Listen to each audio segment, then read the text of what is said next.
Hey everyone, this is Rahul with the Alternative Investors Hangout, and we have here one of my favorite guests on, Alasdair Macleod from goldmoney.com. Thanks for coming on again, Alasdair. That's my pleasure, Rahul.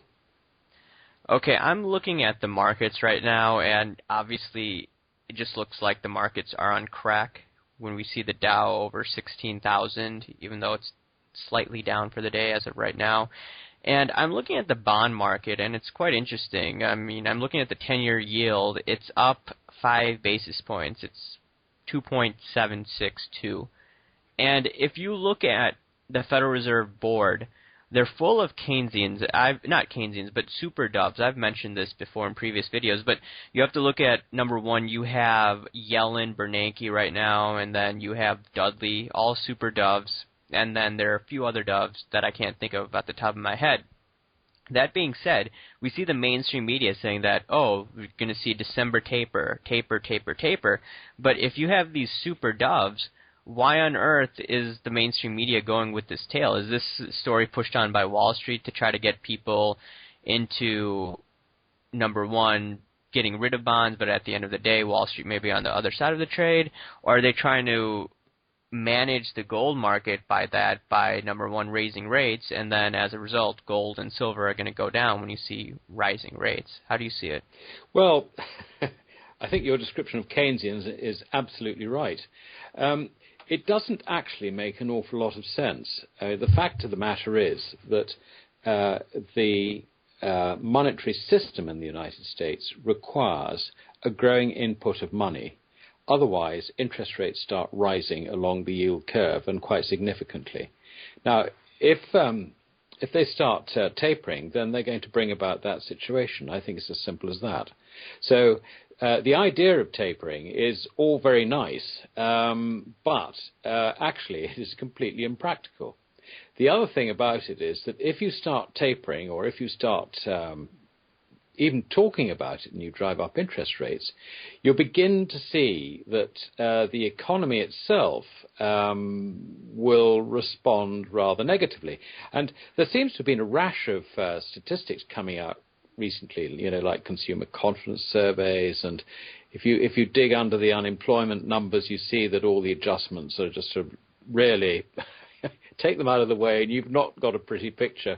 The US economy isn't actually doing very well. I would say that it's in a slump, particularly if you deflate it by the correct level of inflation, not the official level of inflation. So on that basis, I mean, if they decided to taper, I think that the US economy would stall very, very rapidly, and they would have to just reverse the policy.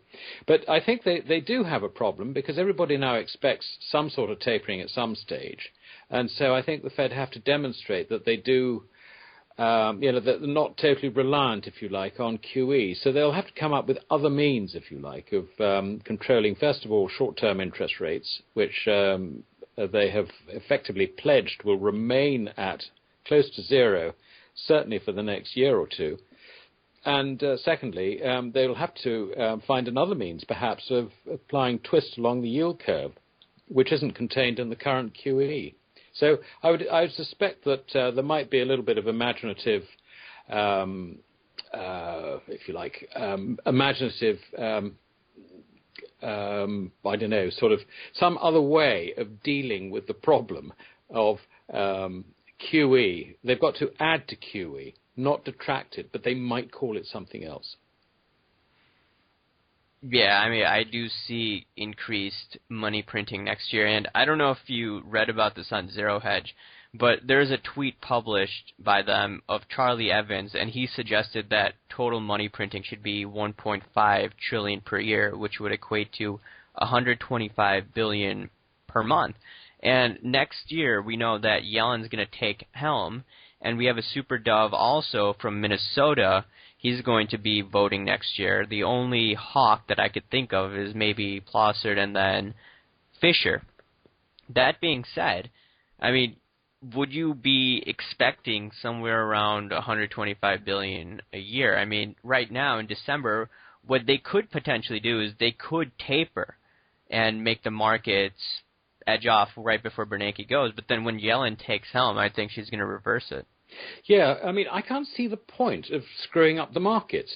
I mean, the Fed's play sheet is quite simple. People need to be confident, and the way you make them confident is you let the stock market go up, and then you've got a portfolio effect, and everybody says, well, you know, things aren't quite as bad as we thought, and they go out and they spend money in the restaurants, they go and buy houses, whatever they do. But it depends really on that confidence in the market. If you undermine the confidence in the market by tapering, you're just going to, as far as the Fed is concerned, you're just going to bring about the deflationary environment that you're desperate to avoid, because the banks aren't really increasing their lending that much. I mean, they're doing a bit, but not hugely. I'm interested to hear you say that Evans thinks that the right level of QE is 125 billion. I think he's right, actually. I mean, I'm not advocating QE, don't get me wrong. I'm a great sound money advocate, but the problem with sound money is if you start introducing sound money, the whole system falls over. And it corrects. It should correct. We need it to correct. But that is not the terms of reference under which the Fed works. So I think 125 billion is actually a very sensible figure in that context. That's interesting to hear you say that. But moving forward, I wanted to get into this one article that you wrote, I think, 20 days ago, and you said there's a liquidity crunch developing, and you're saying that it was happening mainly in Europe, and they shocked some people by cutting the equivalent of the Fed funds rate in Europe.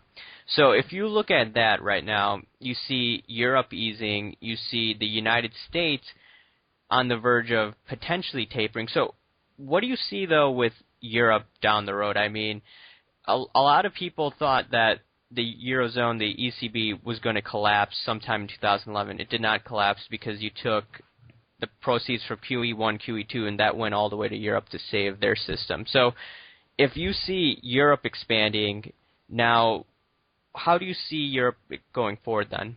Well, I don't see Europe expanding, and I think that this point was made by the cut in interest rates we had 2 or 3 weeks ago. And the point I made in that article was that the bank lending figures were beginning to contract in Europe, and they've been contracting for 3 or 4 months now. And I guess that the timing of the interest rate cut would have been after the ECB had sight of the as yet unpublished last month's bank lending total. Now, that tells me that it's contracting even further. The other thing is that if you look at the overall economy in Europe, I mean, Germany is sort of doing okay, but the rest of it's pretty well in a slump. And we're getting sort of, I suppose, a combination of less bad news because it's just out of the headlines. And also there's a certain amount of sort of almost fabricated news, like, Spain is coming out of the recession. I don't believe it at all. The most recent headline I saw, again, on Zero Hedge was apparently a Greek newspaper says that the Greek government will have a balanced budget in 2013. Come on, this is just absolute rubbish. So there's a mixture, I think, of Europe being out of the headlines and also a certain amount of disinformation running around. What you need to look at is the fact that the ECB reduced interest rates, and they did it when they would have had sight of as yet unpublished bank lending figures, which was the point I made in that article. The other underlying point, I think, about the liquidity in the markets is that I think the principal reason that the markets are not liquid is they're completely mispriced, and the private sector doesn't want to play. The private sector will only play in a market which is mispriced if they are completely guaranteed that the central banks will be in there underwriting their deals. Now, as soon as you start talking about tapering, that underwriting is off. And that's the problem, and that is why the liquidity, I think, has dried up. All right, the last question I wanted to get into is regarding this fiat money quantity, which you've written about a few times over the past few months.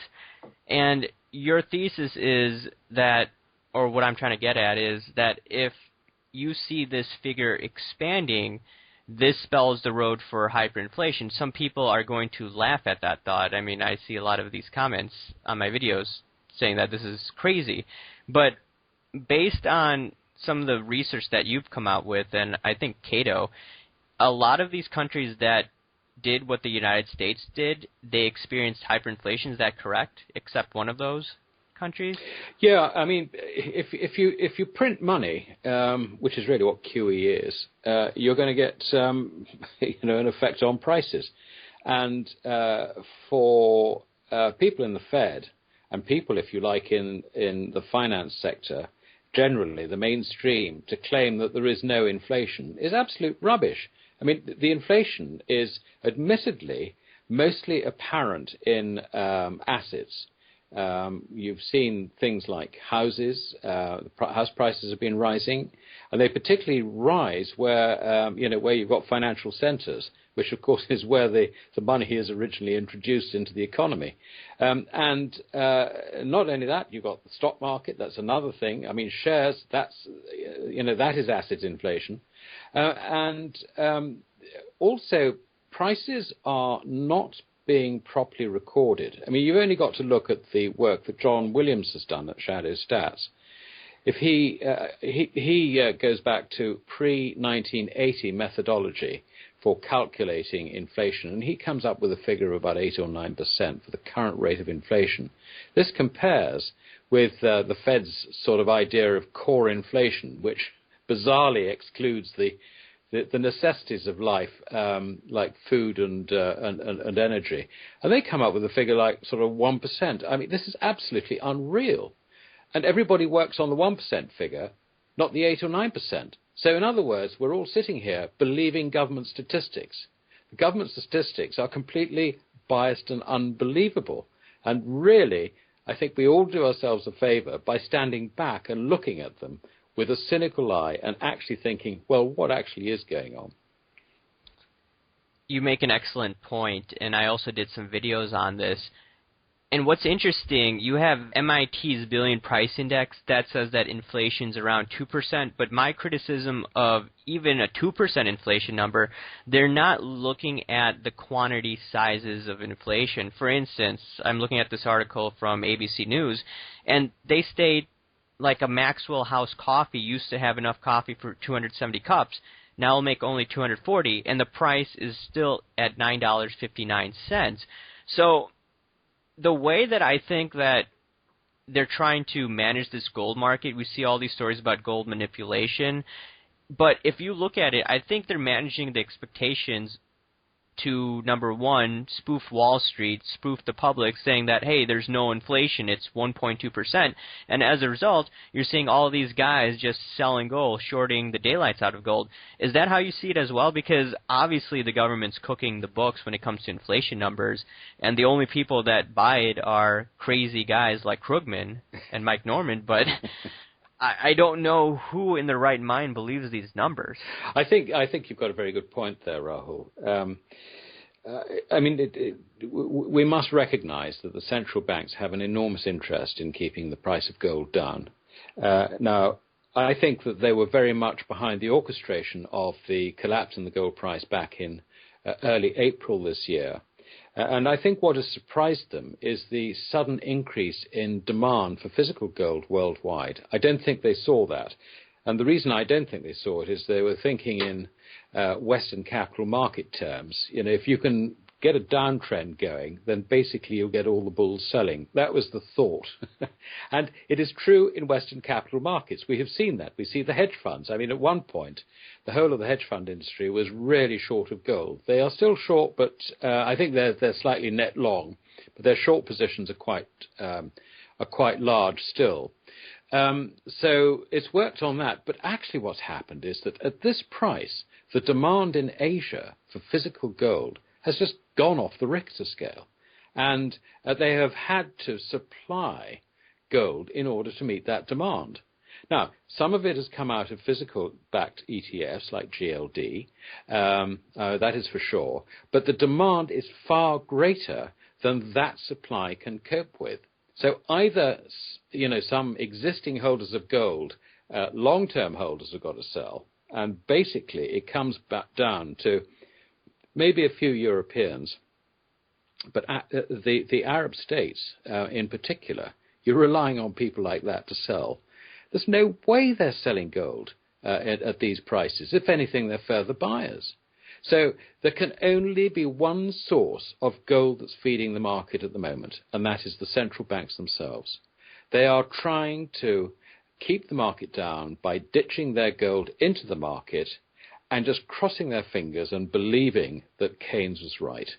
And I'm sorry, it's likely to end up in tears. I think it's going to be. I think actually the next crisis is really going to be around the gold market. I mean, I can't see how this is going to end up any other way. And I think this crisis could happen really quite quickly.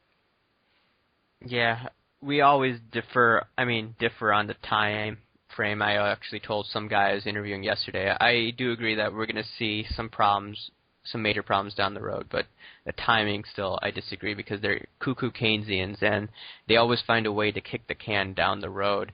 But one last thing, though, we're looking at Bitcoins. Bitcoins is over 1,000, and I think that's ridiculously high.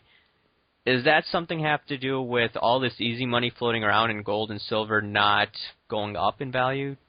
No, I don't think so. I must say at the outset, I don't follow Bitcoin. I have no interest in it. But I have seen people commenting that people have sort of lost interest with gold and silver as a, if you like, as a hedge against systemic risk, inflation, whatever, and gone into Bitcoin. I think that's crazy. I think it's just you've got a situation where there's a limited supply of Bitcoin, it's captured the public imagination, and people are buying it, and the price goes up. It's actually as simple as that. The idea that might affect the gold price, I think, is complete nonsense, because Bitcoin is a tiny market compared with the overall market in gold. I mean, I reckon that China in this year are on course to import about 2,130 tons of gold. Now, if you compare the whole Bitcoin market with that, it's absolutely nothing. All right, we'll leave it there, Alasdair. And before I let you go, how can people follow your work again? Well, I write most of the time for Gold Money, so that's goldmoney.com. And I write an article once a week for them, and I do a market report as well. But also on my own site, which is financeandeconomics.org, so it's all one word, and then .org. And you'll find my Gold Money articles and any others that I do on that one. Awesome, Alasdair. Thanks for coming on again. That's my pleasure, Rahul.